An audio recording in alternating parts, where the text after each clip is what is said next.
இந்த வருஷம் என்னோட பர்த்டே செலிப்ரேட் பண்ணுறதுல எனக்கு அவ்வளோவா இஷ்டமே இல்ல. அப்படியே தெரியாம விட்டுறலாம் அப்படின்னு தான் இருந்தேன். ஆனா என்னோட சிஸ்டர்ஸ் எல்லாம் கூட்டிட்டு போய் நீ ட்ரெஸ்ஸு வாங்கியே ஆகணும்னு சொல்லிட்டு ட்ரெஸ் வாங்கி குடுத்துட்டாங்க.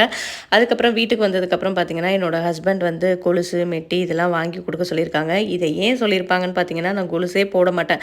அம்மா வாங்கி குடுத்த கொலுசே பார்த்தீங்கன்னா, இன்னும் அப்படியே வச்சிருக்கேன். ஸோ அதனால கிஃப்ட்டா வாங்கி குடுத்தா போட்டு தான் ஆகணும் அப்படின்ற மாரி வாங்கி குடுத்துருப்பாங்கன்னு நெனைக்கிறேன். ஸோ அதனால நான் கண்டிப்பா இந்த கொலுச போட்டுப்பேன். பர்த்டே அன்னைக்கு என்னோட ஃபேவரைட் கோவிலான தஞ்சாவூர் மாரியம்மன் கோவில் போயிட்டு சாமி கும்பிட்டோம். இந்த கோவில்ல பிப்ரவரி 10th தான் கும்பாபிஷேகம் நடந்தது. அதுலேருந்து 48 டேஸ்க்குள்ள அந்த கோவிலுக்கு போணும் அப்படின்னா ரொம்ப நல்லது.